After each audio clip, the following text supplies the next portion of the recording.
Welcome to The Special Sauce, the podcast that goes inside the minds of recruitment's top 1%.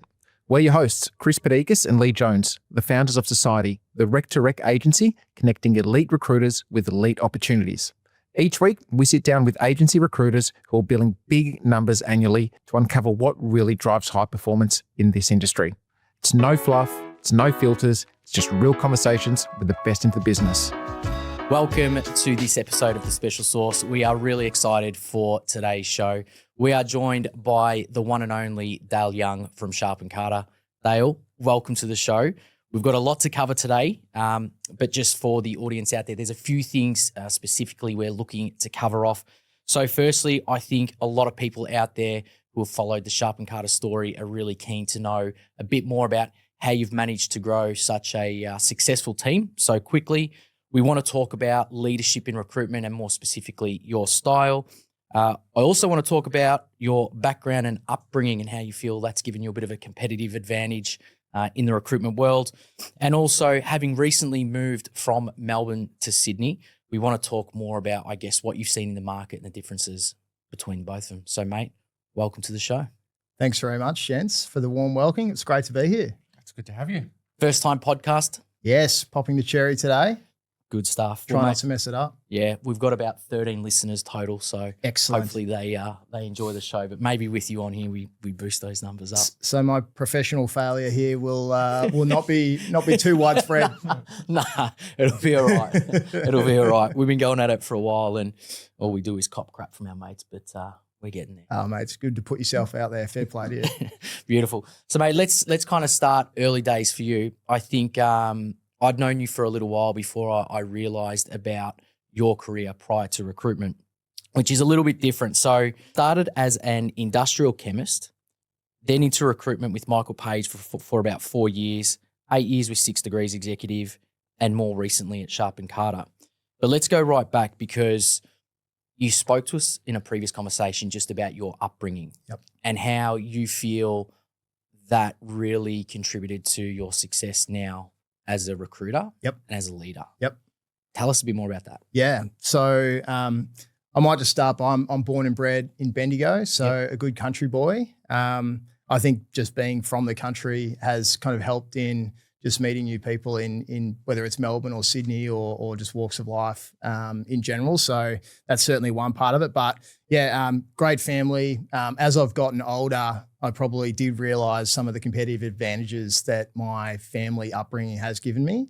I've got 2 younger brothers, but I think like the main thing is that they're just really unproblematic. And I think the more that you face adversity in your life, whether that's in your professional sense or just, you know, in the broader sense, your foundation really counts. And I'm a big believer of this concept of standing on the shoulders of giants, and the people that you have followed in your life really make a big impact on how you shape your life going forward.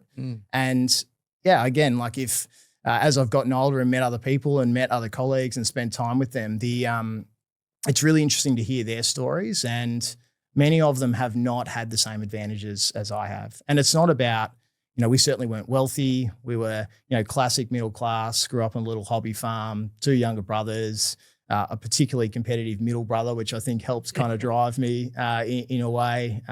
Thanks, Sean, for that, and Troy, my youngest brother. But I think just growing up in an environment where there's lots of care and love and parents who actually want to be involved and see you succeed, it just gives you a foundation to come back to even when you're having low moments in your career. And everybody does. I certainly have faced lots of adversity in different times where I thought this is just too hard. But if you can lean back on where your base starts and that base is you've been given a chance to kind of really set your life up because you've got good people around you, it really does just give you a competitive advantage. Just on that, you know, I think it's really interesting what you said there. You know, those times in your career where, and I think we've all been there, where you just want to say, fuck it, like I'm done with the recruitment. It's hard, or you've had that shit month or shit quarter. Yeah. Mentally, how do you get through that to say, hey, you know what, I've got to come out the other side to, you know, get the results I want to, and obviously achieve the goals that you know that are important to you? Yeah. Well, I think you can only do it through experience. So there's no silver bullet to that, and everyone handles those things differently. And I think if I reference back to the family piece, knowing that no matter what happens, you've got a family to go back to and that will support you. Like it gives you an extra bit of courage to go back and bounce back from whatever that is. Now, of course, it doesn't mean people who don't have that can't still overcome that potential limitation, but I just think that's given me a real kind of leg up in terms of things when I have faced those challenges. So, but the other thing maybe to just cover off on that, sometimes, and this happened when I was at 6 Degrees, I took on too much responsibility too quickly, and it kind of broke me a bit. Like it was too hard, and I didn't yet have the capability to handle what the responsibility that was given to me, and so I failed. And that was the best thing that could have ever happened to me. The lessons that you learn in that type of scenario, especially knowing that the bottom is just a really happy family that are going to look after you no matter what, you've just got a chance to really kind of springboard back up. And I think we talk a lot about capacity and capability at Sharp & Carter.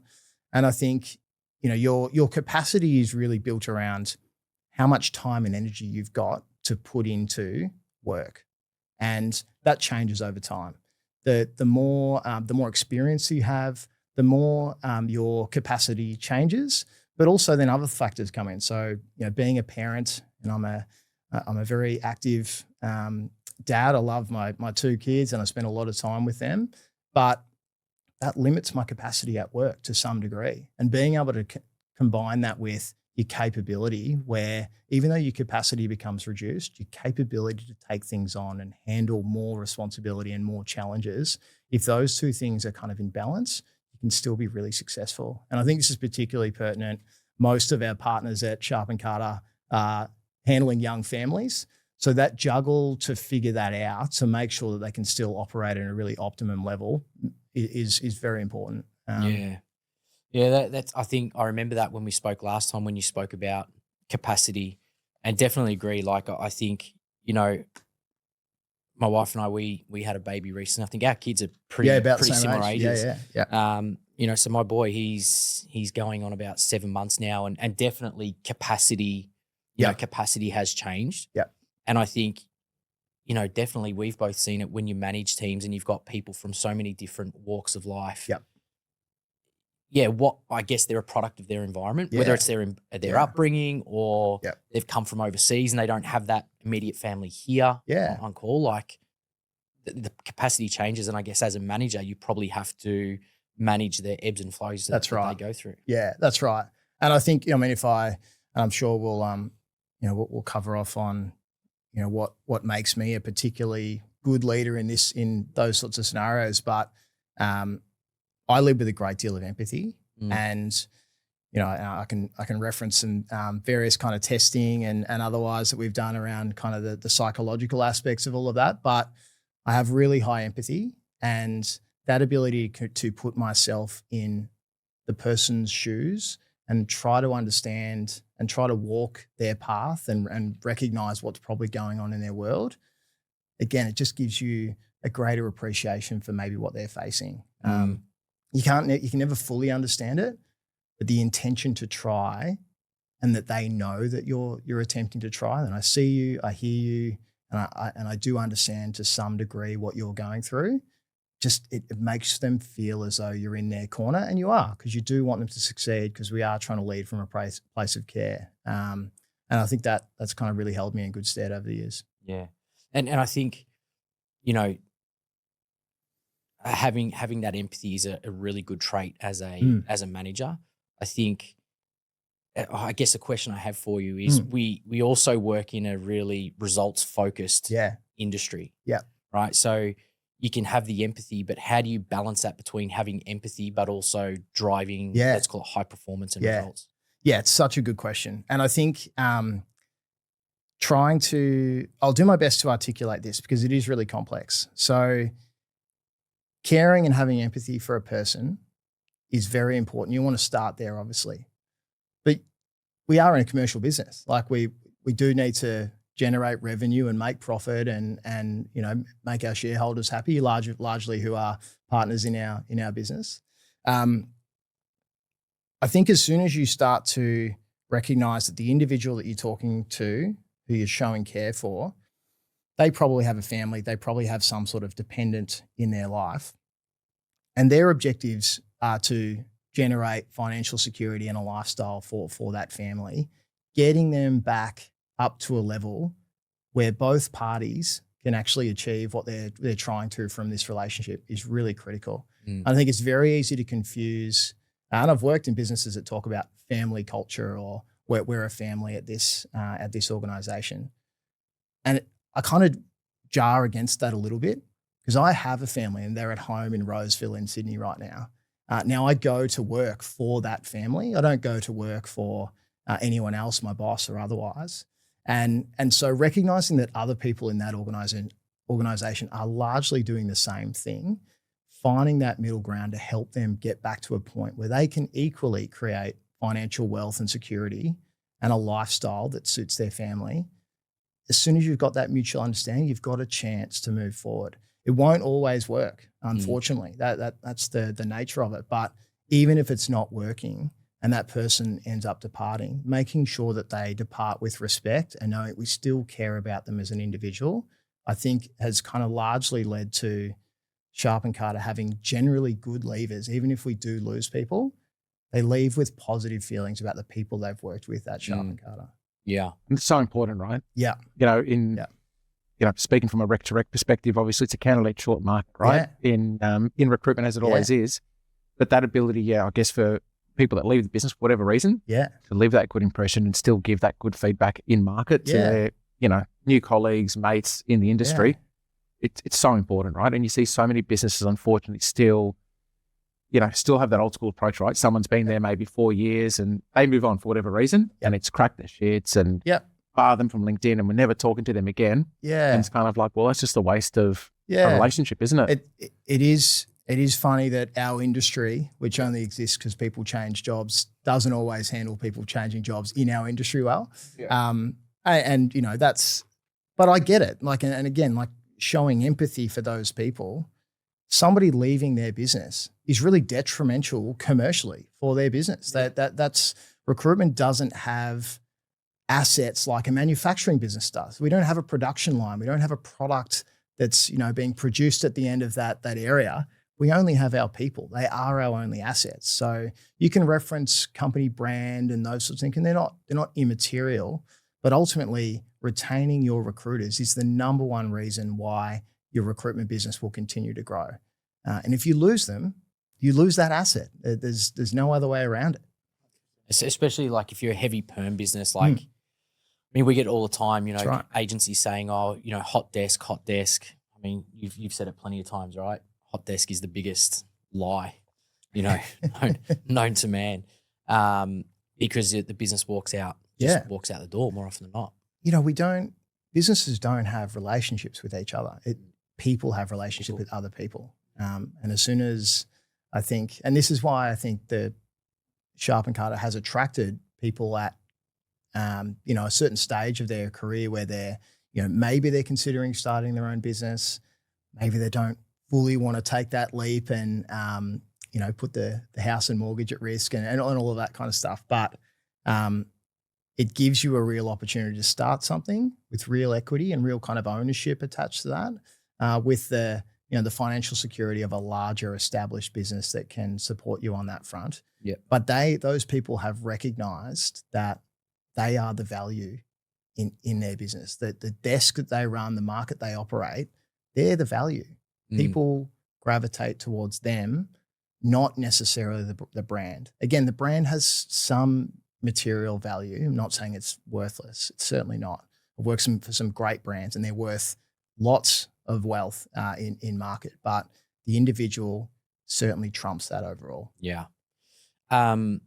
One thing I know with Sharp and Carter as a business, you guys obviously attract and hire a lot of really experienced recruiters from local market, some from overseas, but I think you guys are pretty rare in terms of agencies at the moment. You also do a lot with hiring grads and rookies into the market, which I think is definitely a good strategy. I guess what I was keen to know from you, what have you seen in terms of the leadership style you need to have with people of, say, that demographic, pretty much fresh out of uni, versus someone who's been around the traps for a bit longer? Yeah. What are you noticing? Yeah, it's really interesting because there's a kind of a bit of a lost generation, isn't there? The ones that started in recruitment during a time where you didn't get to come into the office due to lockdowns or otherwise. Those people have unfortunately really struggled to thrive in their career because they've missed this period of time where you get to learn through osmosis. I think it's the best type of learning as a graduate in recruitment. Come into the office 5 days, spend as much time in the office as you possibly can, and just be around really great other people, and great recruiters. I think that's the key thing. Heaps of our grads don't stay in recruitment, but they leave agency recruitment. They either go internal or they take maybe a HR focused type role. But by and large, they've had a really great time. They've learned a lot of life lessons working with people who've got lots of experience around them and have probably walked a similar path to them in the past. And I guess in terms of the style, like, you've kind of got to be really attentive. You've got to understand what are they facing. We all remember that when we started in recruitment, it was you're dialing the phone at 7:59 or you're late. And you don't leave until your boss has said you've made enough phone calls. And I hated that at the time, but it was the best thing that was ever. And I probably haven't said this to him directly, but Joe Vise was my first manager at Michael Page. And I was fascinated with his style, but he was a really hard man. He was a scary dude. And he said, you're not going home until you've made 30 calls today. And initially that meant I was still there at 7:30. So it wasn't much fun. But what he taught me is a real quality that I value in recruitment. And it's something that I look for in our graduates. And I kind of broadly describe it as intensity. So nobody can work at 150% all the time. Like it's just not feasible. You will crash and burn out and whatever. But you have to have multiple gears in recruitment. You've got to be able to dial up your intensity and be really dynamic at times to get things done or hit a deadline or, turn something around at a pace that, otherwise you miss out because the client's moved on or whatever that may be. So, but a lot of people, they're good recruiters, but they might be one-paced. They can only kind of steadily go along. It's not wrong, but the really great recruiters have this quality that they can get to an intensity level that most other people can't. Yeah, I think when we spoke previously, you were talking about sometimes you just they've got to find that beast mode to kind of just get out there. That's right. And I think we see it once again from a Rec2Rec perspective, finding people with that, that real kind of grunt that are willing to put in the hard work. It is really hard. Do you find like with hiring the grads or the juniors, like are there specific maybe backgrounds that have worked better or degrees? Yeah. I think you also mentioned like, you see some interesting results from a psych testing perspective as well. Yeah. So we disc profile everyone, and there's no wrong disc profile, right? But there are some profiles that more naturally are a bit of a watch out.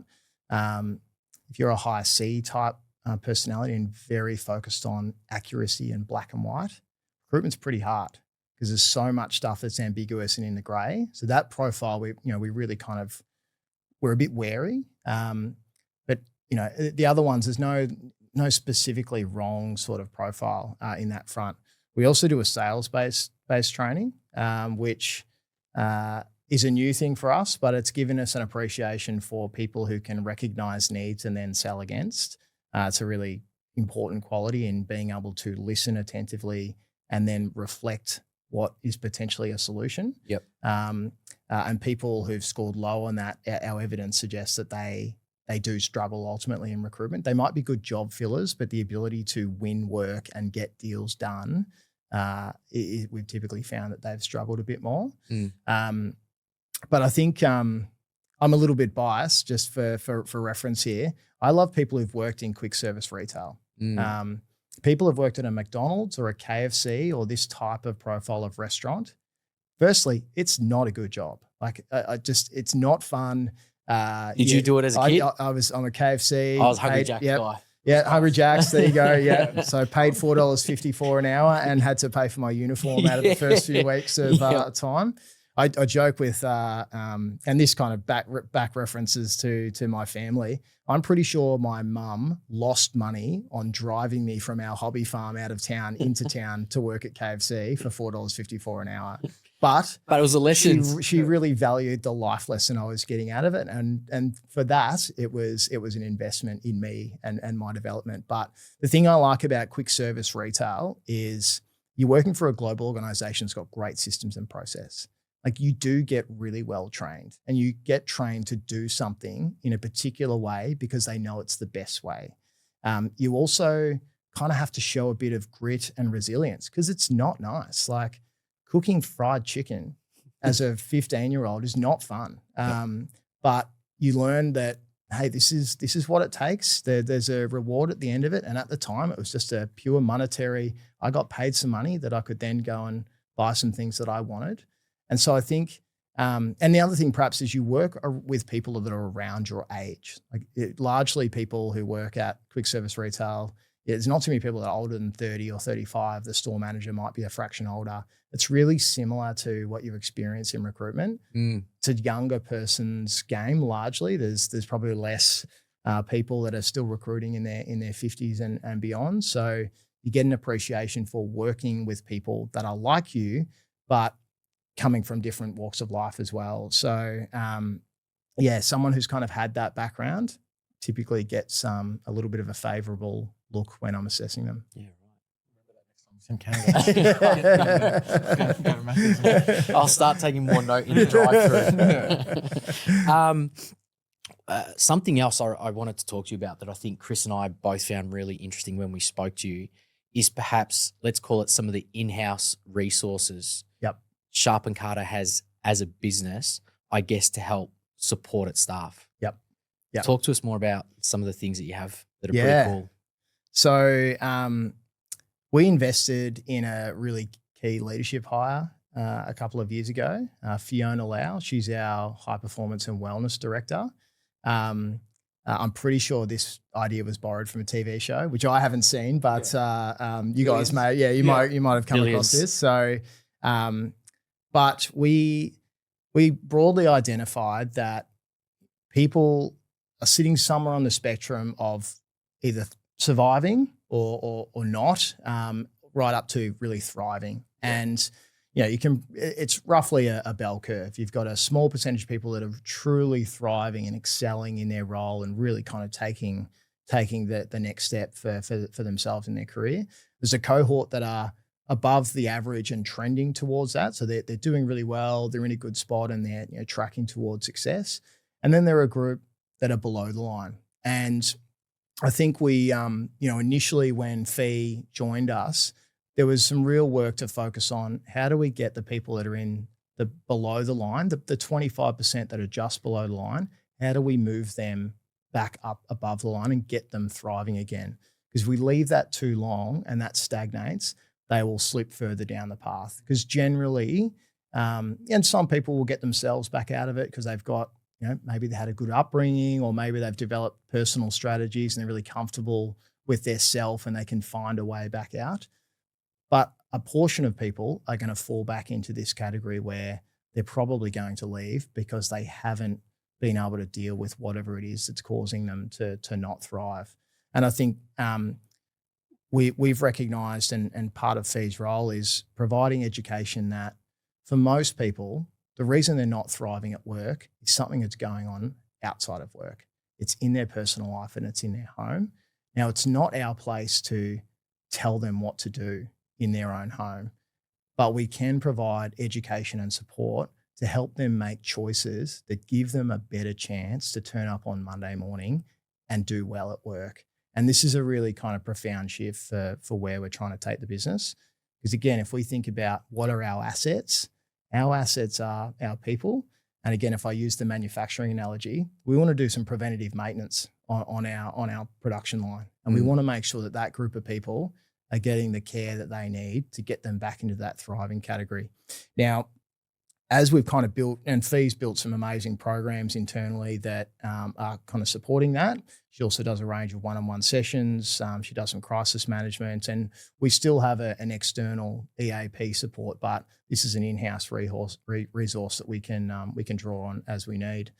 Now, Fee's moved her attention to how do we get more of the people that are above the line in the thriving category, but really driving them towards the pointy end of that group. So, and again, that's a different focus. It's more on what are the qualities and programs of true high performance, and how do we kind of embed them into our business. So it's still relatively early days, but all the evidence suggests is that it's working.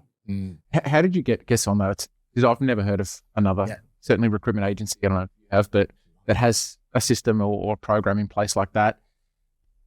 In terms of just I guess thinking about, the recruiters internally, how do you, I guess, that cultural shift for them to feel comfortable to say, hey, you know what, I'm going to, take advantage of this of Fiona and the resources that she provides, but also make everyone feel comfortable that it's just, this is business as usual as a resource. How'd you go about building that trust with, say with your team?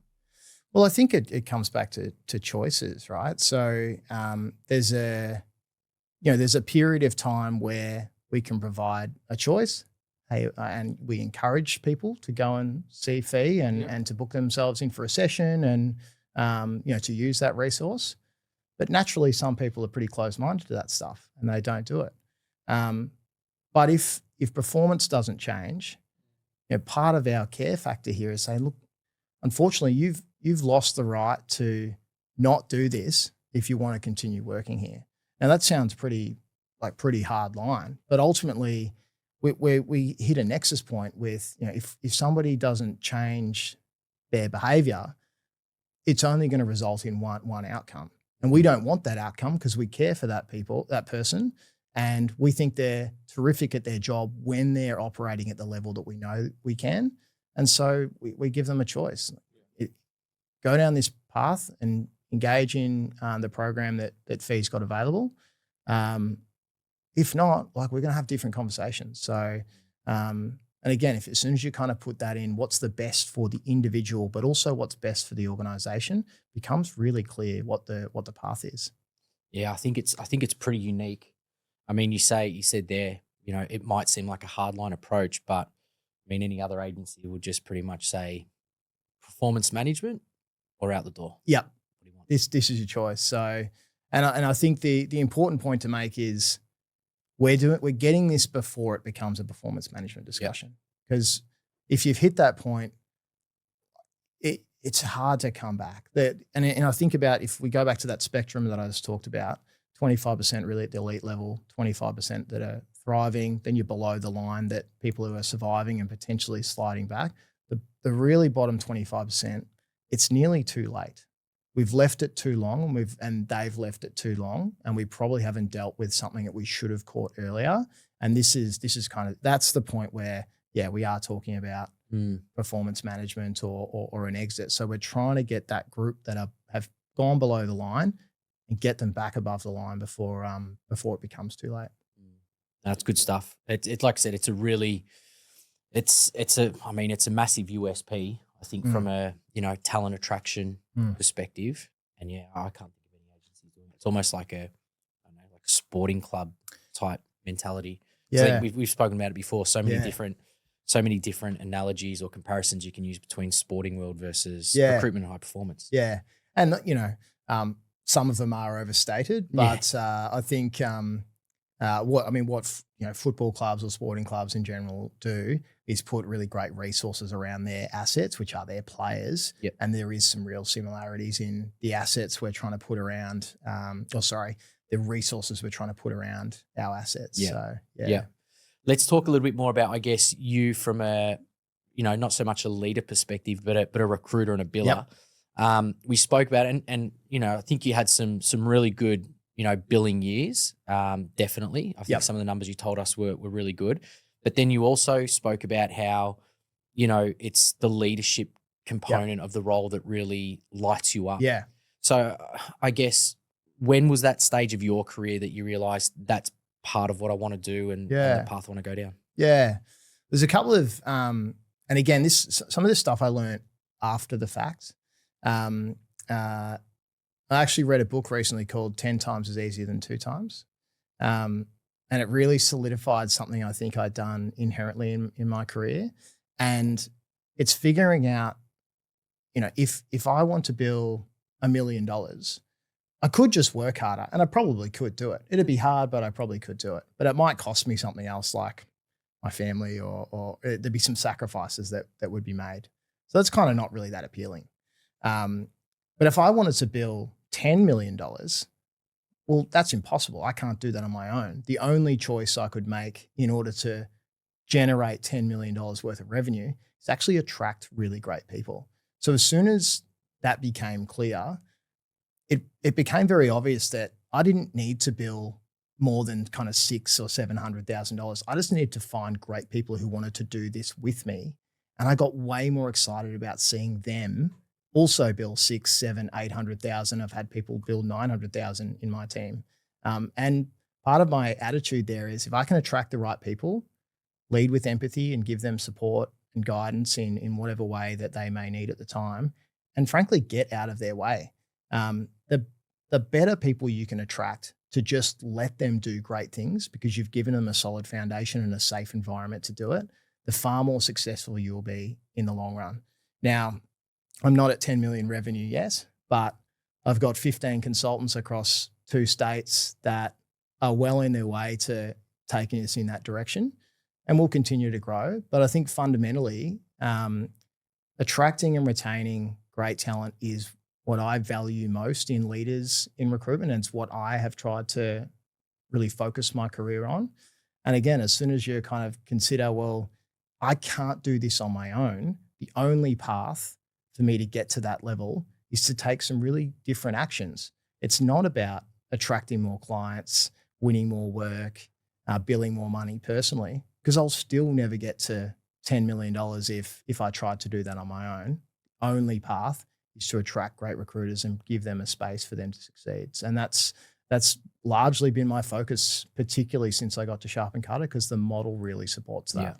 Yeah. And talk to us about that, because one thing we certainly get asked a lot from a lot of people in the industry is, how these guys doing it at Sharp & Carter, how they've built, a team of 15 consultants across 2 states in only a couple of years. Yeah. What's the how? How have you actually attracted? Yeah. Because you've got some really experienced people in your team, right? You come from a good pedigree. Yeah. What's been the key, do you think? I think it's different for different people. And that's probably the key message here. We aren't trying to be everything to everyone. We're really clear on what we are offering, but there's something for everyone at different levels. I'll start with what attracted me. I had the advantage of knowing a lot of people already at Sharp & Carter. Many of them were the people that started in the same year as I did at Michael Page 15 years ago. So I had kind of some inside running into some of the great people. I'd met Stephen Carter and Christian Keogh on multiple occasions prior to joining. I kind of knew the quality of the leader that was there. So I was pretty confident in the culture, and that has absolutely been true. People genuinely lead through our values. So trust, care, humility, generosity, and excellence. That is, every decision gets filtered based on those behaviors or those pillars. And that's really comforting that a business, even during tough times, and we've had some interesting events the last couple of years, and we consistently lean back on those behaviors. So as a recruitment leader, whether you join as a partner or director, the culture and your potential business partners are really solid, and you know that they're high quality people. So that's a good starting point. And the business model is really appealing. The equity opportunity at Sharp & Carter, which is largely built on Steve Carter's personal generosity, is unique in the industry. So that part of it was what really drove me. Attracting people below that, I think some of the things remain the same. The cultural aspect is really key. It's almost like a housekeeping thing now. If you don't have a good culture and the reputation of your organization isn't positive in market, you won't attract anyone. And maybe the best comparison I can give here is when Tim Barraclough and I started the supply chain division at Sharp & Carter, we sat down and said, well, why aren't we doing this for ourselves? Now, the ability of Tim and Dale Recruitment to attract people is far below the level that Sharp & Carter, which has an award-winning grad program. It has, it's the largest privately owned recruitment business in Australia. We're simply at a size and scale where better people want to join us on the basis of where the success that has come previously. Again, you kind of lean back on that, standing on the shoulders of giants. Steve Carter is a giant in that sense for me at Sharp & Carter. He has laid the foundation for everyone who's come before that, and he's shown generosity all the way through that. It makes a really big impact when people want to come and join your organization. And I think the other thing is recruitment is the same no matter where you do it, but it has felt different since I got to Sharp & Carter, and people feel that when they hear me talk about it. And I think one of the things that I have done well is I'm always my authentic self, and people feel that when we sit down. And I'm not the only reason people have joined my team. Tim Barraclough is fantastic. Lewis Ironside joined us not soon after as a director for supply chain. And Shade Cupid Love is an absolute powerhouse for us in our Victorian and Sydney businesses and recruiting nationally in that ops and engineering space. People want to work with those people. There are something about that group of people everyone can find a connection to. And we've just continued to have really high standards with bringing people into the business. Doesn't mean we don't always get, we don't get it right all the time. I think at 15 people, we probably hired 25 to get to that point. So we don't always get it right, but we're really clear with people why we haven't got it right and the action we've taken to get it back in the right vein of thought for us. So yeah. No, I think definitely with your team in particular across kind of engineering, ops, supply chain in Melbourne in particular, like over the last few years, it's as Chris said, you've been able to get some really good recruiters, and it has been the talk of the town, so to speak. So I think, congrats, mate, to be able to grow it so quick with some really good hires. Oh, thank you. Well done. Yeah, cheers. Just on that, you mentioned some of those people that you've hired into the business, and we've met a number of them and have been super impressed as well. I guess, and you've worked at some really good businesses, and I think what I'd love to know is what have you seen over the years in terms of if you think about really high performing recruiters? Yeah. Right. What is it, what are the common traits, characteristics? What do you see that just makes people good? Yeah. Well, maybe I'll speak about my, 3 key business partners, because I think these guys really epitomize what I think great recruitment looks like. Yep. And I'll start with Tim. So Tim Barraclough and I worked together at 6 Degrees. It's a fantastic organisation. It was really foundational to my development, both as a recruiter and a leader. And Tim came through that kind of same pathway, and he's probably just the most solid person I've ever met. We joke that Tim's never below a 6 out of 10 and never above an 8 out of 10. He just is super consistent, really level-headed, and that's a real quality that I value. Just being really moderate and balanced in your life, never getting too overly excited, never getting too down about things that go wrong.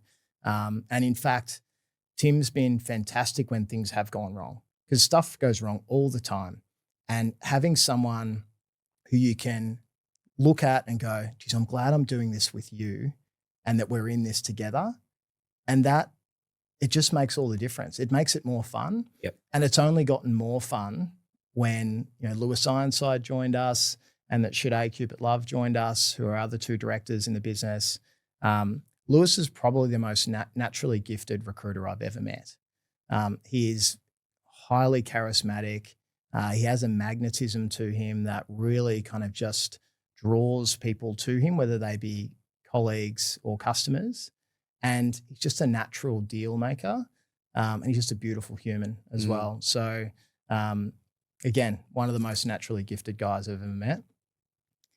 And Shade Cupid Love is probably the best recruiter I've ever met. And I've met some really good recruiters. Sarah Adamson or Sarah Hay now at 6 Degrees, $1 million bill, absolute pure genius. But I've never met anyone who's intensity level is as high when it needs to be, then should A Cupid love. And probably more than anything, you could call her Michael Jordan because she's a natural scorer and just nails briefs, nails jobs every single time. But more of her qualities are like LeBron James. She just makes everyone around her better just by being in the room. And, we are a far better business because she's there. The people around her have just gotten orders of magnitude better by being associated with what she's doing. So what is it? What would you say, like on a day-to-day basis? Yep. Like you mentioned about the intensity. Yeah. But what else is it? Like, Yeah. what do you think her, special sauce is? Well, I think Besides great leadership. Yeah. So she gives herself every chance to be successful. She eats really well. She trains really hard. She sets her week up in a way that gives her a really fighting chance to be successful. It's a Christian Keo thing. We talk about where can you claw advantage? And this could be in anything that you do in life. Now, for me, some of the choices that I make more recently are I'm probably going to have interrupted sleep. I've got 2 young kids, a 6-month-old and a soon-to-be 4-year-old. We don't sleep that well. So I go to bed early knowing that I'm trying to grab, maybe 5 or 6 hours across a 8 or 9 hour window, but I want to give myself the best chance to get some rest in the evening. Other people make choices like, do you know what? I'm going to cut out alcohol because I know it causes anxiety for me the following day. And I know that that's going to impact my ability to lead well. Everything's a test. And if you make good choices and give yourself a chance to show up and be successful, you're far more likely to win. It doesn't guarantee success, but it gives you a fighting chance. 100%. So 1%ers, right? In all aspects of our lives, right? We've always got professional, personal lives. But one thing you said there, just about today, that, when people around her, they're just better, right? And I think that comes back to that learning from osmosis as well, not just for the less experienced recruiters, but also the experienced recruiters. And I think, that's, for me, that's one thing that's probably hurt our industry a bit, right? Is the working from home. And look, I work from home a couple of days and I fucking love it. Don't get me wrong. Yeah. But, I don't also work in a team. So it's a bit different, right? But talk to us about, you guys are in the office a lot, in front of customers, in front of people generally. How much of an impact has that had on your business? Yeah, it's a controversial topic, isn't it? Because I think society has become obsessed with work-life balance. And I think it's been misconstrued as you need to have more time at home. And that's evolved into you need to have more time working from home. But if you're working from home and your kids are in the background, you're not really paying attention to them, you're not giving any attention to your partner, that's not quality time.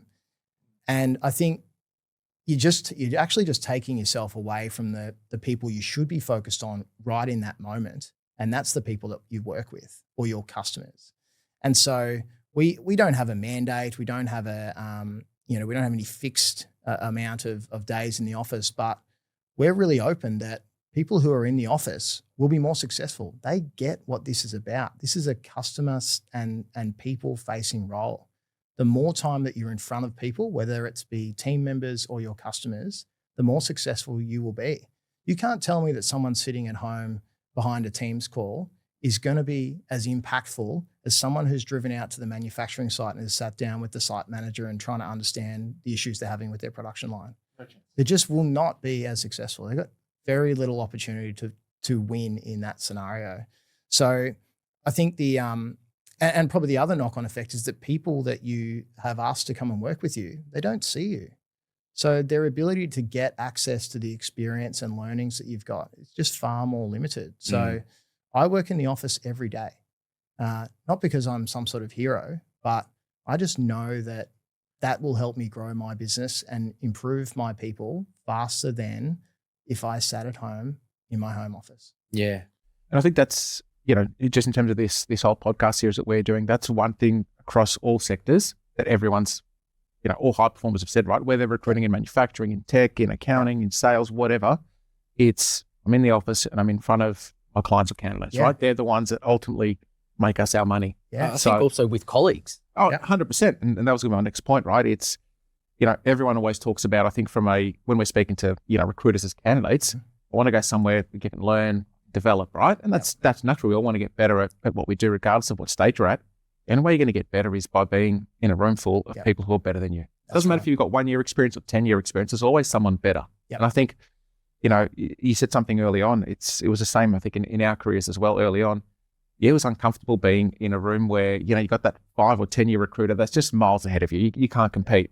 But seeing how they negotiate terms or how they handle a client meeting or, I don't know, prepping candidates, interviewing, take a little bit about, Dale style, a little bit Shaday's and a little bit Lewis's, add your own. All of a sudden, over the space of 12 months, your skill set's improved dramatically. And I think you made a good point there where the really top performers are incredibly self-driven, and they could probably not come into an office and still be successful.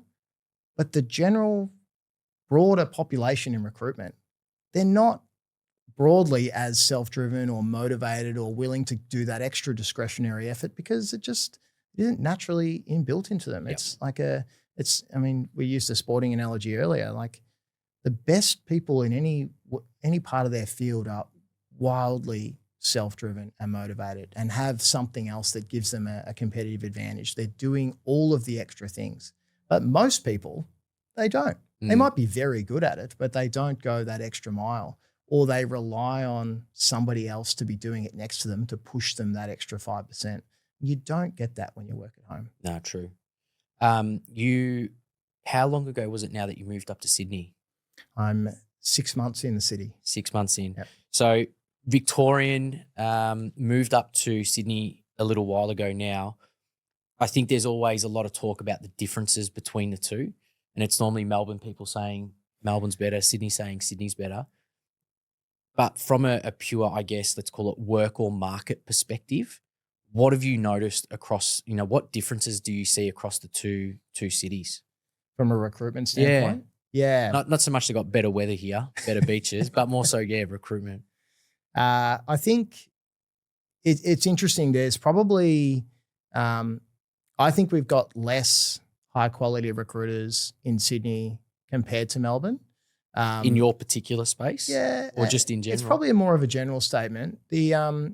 And maybe it's because we haven't had as many, and I'm a little bit biased, but I think about my competitors currently, 6 Degrees is a great business. Black Book's an excellent business. Miller Leith is really strong in our space. Most of them have been born out of Melbourne. Yep. And so that the majority of the people that have come through those organizations have started in Melbourne. And that's kind of missing in my space in Sydney. And I could be wrong. Maybe I'm missing someone really obvious that is up here. But what I think that's led to is there's just a lack of people that are maybe 5 to 7 to 10 years into their career. And that's part of why I came up. We were looking for, Tim and Dale to start supply chain in Sydney, and we just couldn't find them. So we made a decision based on a number of factors and largely it was because Lewis and Shaday joined us and, really had that Melbourne business under a great spot. And, Shaday in particular has got a national network and has been recruiting right across Sydney and Brisbane and otherwise. That allowed me the freedom to move up. It's not that I was in the way, but, Shaday and I recruit the same market, and she's better than I am at the pure recruitment side of it for sure. So moving to Sydney was really obvious. But 6 months in, I'm not getting flooded with CVs of people that I absolutely am desperate to hire. We're going to go down the path of the graduate program again because we know that works. But even attracting the same level of graduates has been harder because I think recruitment has perhaps a lesser reputation in Sydney than it does in Melbourne. It's also far more expensive to live here. And given there's more at-risk earnings in recruitment, it's more difficult if you're only okay at recruitment compared to Melbourne. Yeah. You can get away with being a good to okay performer in Melbourne and still have a good lifestyle and have a comfortable living. You're like very much on the breadline in Sydney if you aren't able to regularly generate commissions that supplement your earnings overall. Yeah, which is going to be hard as a grad in your first 12 to 18 months anyway. Yeah. And what about, I think we always hear about maybe Melbourne being more relationship driven versus Sydney being perhaps a bit more transactional. Have you seen or got any thoughts on that one way or the other? I think maybe that comes from Sydney's just bigger. The market's bigger. And so there's just more to go after. And so if you're a spread a bit more thin, you're probably not going to be as invested in relationships. So I think we've done a good job of still trying to mirror that relationship focus since we started earlier in the year. But when the market's so big and you've got more to go at, like invariably, if you don't remain focused, it could become more transactional. Yeah, got you. Okay. Final question, mate, just to kind of close out. For any recruiters, perhaps in their first few years of their career, if you could give them maybe 1 or 2 tips to help them do better day to day, what would it be? What advice would you give? If you're in your 20s, work as hard as you possibly can. We were kind of forced to do it when we did 15 years ago. It gets so much harder because your capacity decreases when you get older because other life things like families get in the way. So work as hard as you can. You've got such a chance to give yourself an advantage over the rest of the market. And working really hard for me is meeting 500 candidates in your first year. Meet as many people as you can.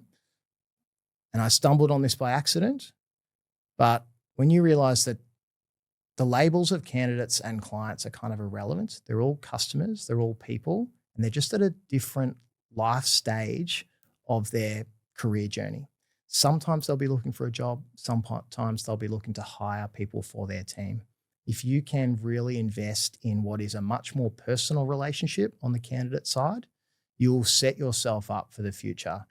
The relationships you build in year 1, you get paid for in year 2 and year 3 and beyond. So if you meet 500 people, you're going to have a competitive advantage over the people that meet 250 and so on and so on. You stack that up over years and eventually you, again, run out of capacity. You can't meet 500 anymore. But if you give yourself a base of the first couple of years of over 1,000 people that you've personally interviewed face-to-face, maybe bought them a coffee, you're at a huge advantage over anyone else that's doing it at the same generation as you. Yep. Some really good advice there. Dale, thank you so much for coming on today, mate. You've given us some really good insights to your business, to leadership in recruitment. We've been really excited to see what you've done over the last few years, and we wish you all the best for the quarter and everything else you do moving forward with your team. Pleasure to come on, boys. Thanks so much. Appreciate it. All right, thank you for coming on. That's a wrap for this episode of The Special Sauce. We hope that you're walking away with some insights that you can actually use every day on your desk. If you enjoyed the conversation, follow, like, subscribe, or leave a review so we can reach more recruiters just like you. For more about Sorciety, check out our website on society.com or follow us on LinkedIn. Thanks for listening and see you next time on The Special Sauce.